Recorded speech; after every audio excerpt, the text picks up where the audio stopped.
এলাকার আরে ভাই আপনার জায়গায় দাম কম, আমার জায়গাও দাম কম, কিন্তু এই জায়গায় তো দাম বেশি। কেনা লাগে এক রূপসায় এক ডুমুরিয়া। না আপনি বলেন, আপনি কি বলতে চাইছেন বলবেন না। 140 আপনি বলছেন, আমি শুনছি।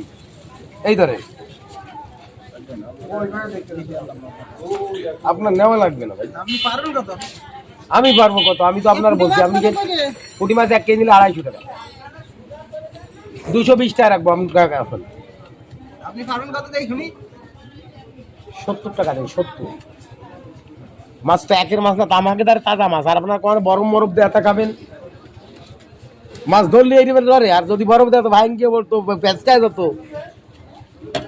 আপনি 150 টাকা ধরেন। 180 টাকা দাম হয়েছে। না 180 না 150 কত ধরছেন? 70? 150 দেন, আমি নিশ্চিত আপনার মাছ নিব না, আপনি ধরেন। 180 টাকা হয়েছে, ওখানে 60 টাকা, এখানে 10 টাকা দেন, মানে 17 টাকা কম। তাহলে আপনার দামে দাম পুরো আগে কত হইছে? 170 টাকা দেন, 180 টাকা হয়েছে, 10 টাকা দেন।